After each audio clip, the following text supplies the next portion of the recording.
Brawl Stars and Clash Royale are always compared to each other. With their unique gameplay, I decided it is finally time to do the ultimate comparison between them. Starting off with the gameplay, in Brawl Stars you play as a brawler, you can control the brawler, you have an attack with ammo, a super you charge by dealing damage, and a gadget that's a temporary ability, and then you have the hypercharge which makes your super even better. The goal changes depending on what game mode you're playing, and there is a wide variety of game modes. Moving on to Clash Royale. In Clash Royale you build a deck with 8 cards, each one costs a specific amount of elixir. The main goal is to take down the 3 towers, and each card has a specific elixir cost, and the elixir charges every 2.8 seconds. As for the shop, we found out that the Brawl Stars shop starts off with an offer for the Brawl Pass, and an offer for the Pro Pass for Ranked, and a lot, and I mean a lot, of offers for skins with gems, which you should normally not buy because it's better to buy with blings, which are the currency to buy skins. You have a section where every single skin is. You have daily offers that reduce the amount of gems for some specific skins, although no one uses this offer. Some token doublers, which no one uses, and some offers to buy coins, which again no one uses, and offers for gems, and a creator code if you want to support a creator. Sometimes you find offers for a new skin, and you find the big path that promises to give you free rewards, but the secret is that there are some gates for which you have to pay real gems just to get to the free stuff. Clash Royale has a very similar store with a lot of offers, but not for skins because they don't have them. It is mainly offers for the pass and some elite wild cards to upgrade your cards, and a lot of cards and emotes, and of course resources and a creator code.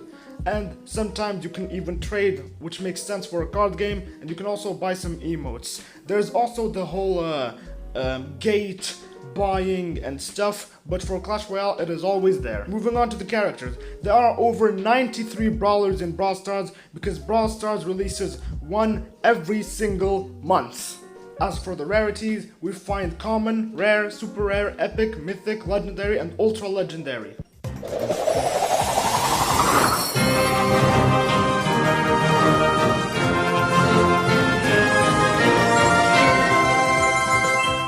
This is the legendary unlocking sound effect. As for the ultra legendary,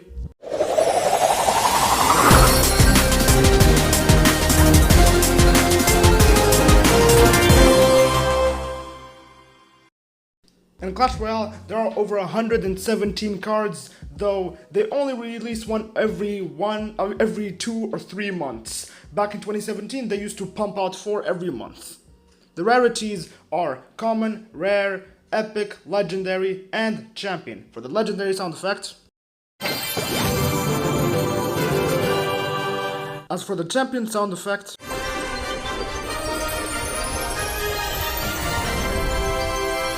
Balancing. The Brawl Stars balance changes cycle. And Brawler is bad. Gets absolutely buffed. Brawler becomes really OP. Gets absolutely nerfed into oblivion. Especially true for our balance changes, which we take very, very seriously. This is why we undergo such a meticulous process to ensure the game is properly and fairly balanced. Looks like Expo is getting 11% buff. Both teams suck so hard at balancing. The most infamous example is Meg, who got 2 reworks and then accidentally became the most broken brawler in the solo mode showdown. The legacy was extremely toxic. And we can also take the example of the October 2019 witch, whose stats got completely nerfed except the damage that was tripled, and she ended up being the best card at its 47% use rate. You might tell me this is just old stuff, but that doesn't mean both games don't do these mistakes up to now, because I have no idea what a 3% HP nerf to the boss bandit will do, neither a 400 HP nerf to Lumi. Speaking of bad balancing, let's move on to the most broken character of each game. For Brawl Stars, it was Larry and Lori, released in February 2024, $15.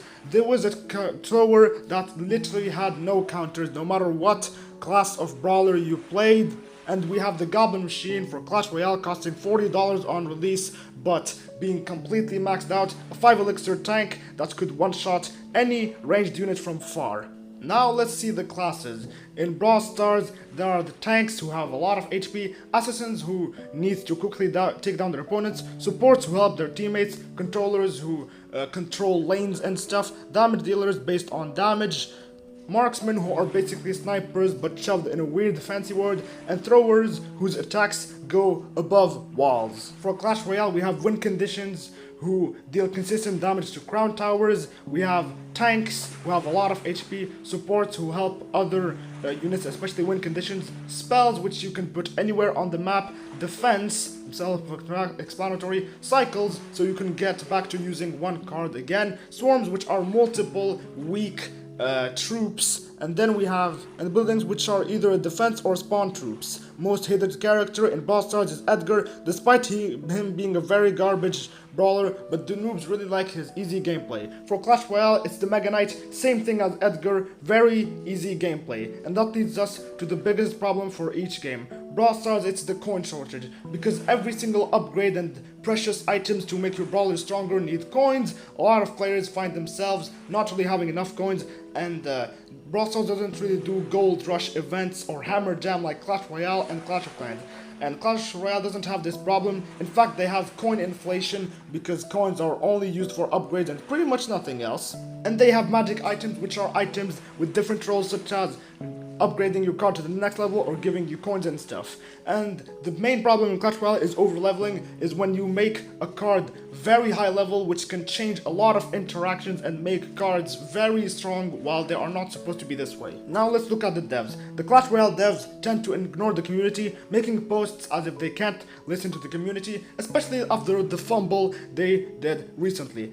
And a lot of people right now are spamming comments about the Season Shop, which was a free-to-play feature where you could buy different things just by playing the game. It was recently removed, and a lot of players aren't really happy about that, though there are some players who really don't care about this whole decision. For Brawl Stars, the devs tend to take any problem the community has and just cover it up and call it a joke. For example, bad randoms, oh yeah, let's just make a song about that and watch the community get easily fooled. And this was also in a time when Brawl Stars was releasing broken brawlers, especially around 2024, and they did a post of, oh sorry for releasing overpowered brawlers, we'll just give you compensation, and it was just a joke post, and unfortunately players got over it. Moving on to the community, both of them are extremely toxic. Brawl Stars has a decent amount of toxic spins, it has, especially the thumbs down one, and for Clash Royale it has to be these, especially the basic Laughing King. Temporary characters. Friendly warning to Brawl Stars players. Buzz Lightyear to the rescue!